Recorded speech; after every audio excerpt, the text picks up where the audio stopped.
right? So we've got this stack of articles you shared about Bitcoin. And it really got me thinking about, that whole early promise of Bitcoin, like a financial system outside of the control of governments and big banks. Right.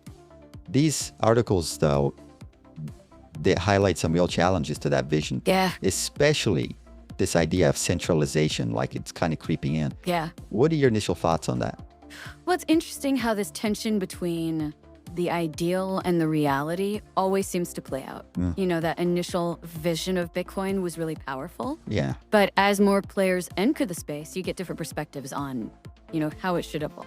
Right. And I think that's where things get really interesting. Yeah. And one article points to Nostr as like a case in point. Okay. It's designed for privacy, but it seems to be struggling to attract users and even facing some of the centralization issues it's trying to avoid. Exactly. And the article really highlights how, Nostr's privacy features, while they're promising, haven't really been enough to draw in that wide user base. Right. And, without that widespread adoption, Yeah. it actually becomes more vulnerable to those centralization pressures. Interesting.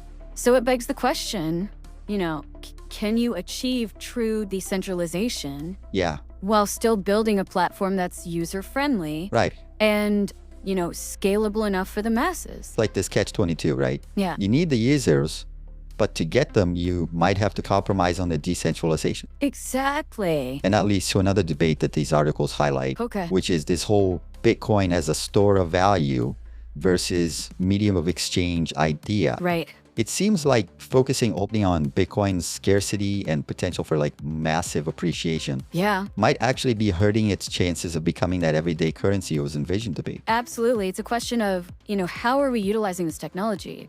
Is it about speculation and potential riches, or is it about actually changing how we interact financially on a daily basis? I mean, think about it this way. If everyone hoarded their dollars waiting for them to increase in value, the economy would come to a standstill. Right. A currency is only truly valuable if it's being used for transactions. Makes you think about all these times you've used Bitcoin to actually buy something, right? Right. For me, not that many, to be honest. And that's a common experience, and that's part of the hurdle for Bitcoin becoming a widely used medium of exchange, the speed and cost of transactions. Right. And that's where the Lightning Network comes into play. Okay, so for our listeners who might not be familiar with the Lightning Network, break that down a little bit. Yeah. So imagine you're building a super fast highway on top of existing roads. That's essentially what the Lightning Network is designed to do for Bitcoin. Okay. It aims to make those transactions faster and cheaper. Gotcha. Especially for smaller everyday purchases. Makes sense. But from what I'm reading here, the Lightning Network is facing its own set of challenges too. Yes. There have been concerns raised about the potential for centralization within the Lightning Network itself. Okay. Where certain companies or entities could potentially gain disproportionate control. Right. Which, kind of contradicts the idea of a truly decentralized system. So even with this highway being built, there are still some potential roadblocks. Yeah. What are some of the risks associated with this type of centralization within the Lightning Network? One of the big ones is the potential for locked funds. Okay. So if a channel on the Lightning Network isn't closed properly, your money can essentially get stuck. Interesting. Imagine making an online payment and the transaction gets stuck and your money in limbo. Yeah. It's kind of a simplified way to think about it. Right. But it highlights the need for user-friendly solutions that empower individuals to have greater control over their funds within that network. So user control is key. And on top of all this, we have this presence of CBDCs. That's right. Which adds another layer of complexity, I think, to the future of decentralized finance. Yeah, definitely. Did you explain what those are and how they fit into all this?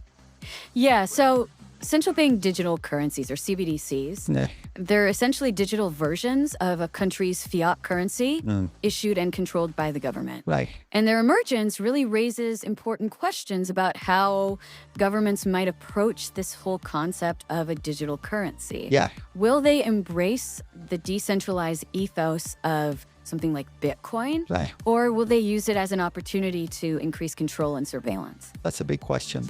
Yeah, definitely a development worth watching closely. For sure. And it seems like this entire discussion ultimately ties back to this bigger question of individual freedom in the digital age.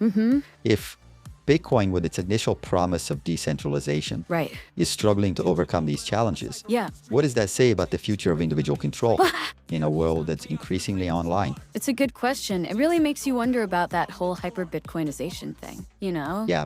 This idea of Bitcoin becoming like the dominant global currency. Right.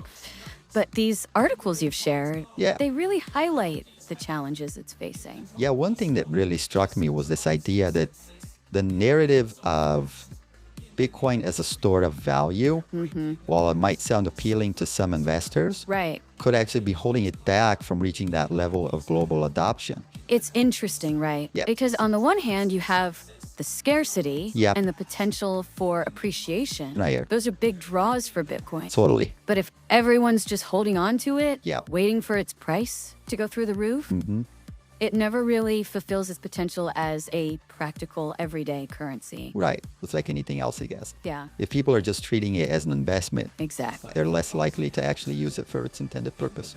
Exactly. And this is where I think the community aspect comes into play. Okay. The future of Bitcoin isn't just about the technology itself. Ah, It's about people choosing to use it, right. to build upon it, Yeah. and to create a robust and decentralized ecosystem around it. So it's about shifting the mindset from speculation to participation.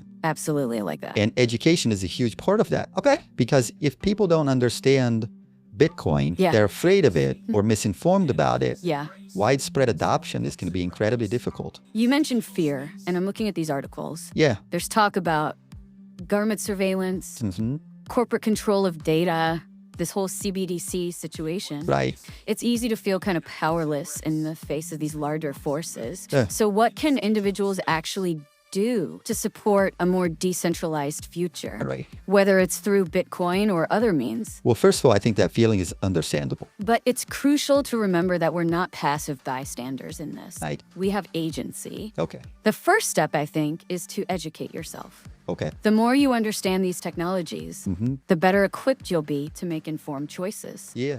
Don't just take someone's word for it. Dig in, explore, ask questions. Okay. So knowledge is power. Exactly. What else can people do? Support projects and organizations that align with your values. Okay.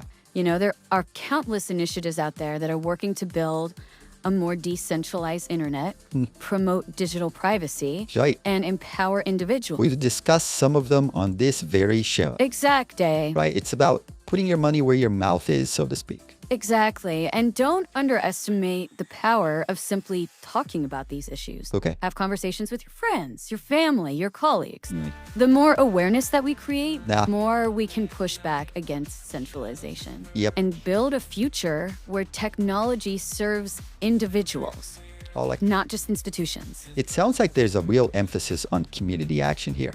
There is. This isn't just about, Yeah. some tech nerds coding in a basement. Right. It's about everyone taking ownership of their digital lives. Exactly. It's challenging, though. It is. I mean, how do we even begin to explain to someone who's just going about their day, Right. checking social media, buying groceries online, Right. that there's this whole other layer of technology and ideology at play Yeah. that could radically reshape your lives? It's a challenge, no doubt. Yeah. But it's also an opportunity. So, Because when you strip away the technical jargon and all the abstract concepts, it boils down to something we all understand. okay. Freedom. Okay. Freedom to choose how we interact, Yeah, how we transact, how we express ourselves online. that's a powerful way to frame it. And that's what makes this whole conversation so important. The future of the internet, of finance, of freedom itself, it's not predetermined. Yeah. It's something we're actively shaping with every choice we make, every click we take, every technology we embrace or reject. That's a lot of responsibility. It is. But it's also kind of empowering, Yeah. knowing that we have a say in how this all plays out. Exactly. And that's what's so exciting about this whole space. Oh. Yes, there are challenges and there are powerful forces at play, Yeah. but there's also this incredible surge of innovation, creativity, people coming together to build a better future. It always comes back to that community aspect, doesn't it? It does. This idea that we're not in this alone. Exactly. And that's a force to be reckoned with. So if we circle back to like the beginning, I mean, this whole tension between the original promise of Bitcoin and like the realities it's facing today. Right. What's the key takeaway here for our listeners? You know, I hope they feel empowered to question assumptions, to dig deeper, and really challenge the status quo. Because technology isn't neutral. And the future isn't predetermined. Yeah. We have a say in this. We have a voice. Right. And I think the more we use it, the more we engage in these conversations, and the more likely we are to create that future where technology empowers individuals. It's about taking back control one step at a time. Exactly. And, you know, Bitcoin's journey is really just one part of a much larger story that's unfolding in the digital realm. So as we wrap up here, here's something I think is worth considering. What if Bitcoin, in its current form, doesn't fully realize that initial vision of a decentralized financial system? What does that mean for the future of individual freedom? In a world that's so increasingly digital, what other paths might emerge and what will you choose to create? Those are the questions worth pondering. Great talk as always. I really enjoyed diving into this with you. Me too. Thanks for having me.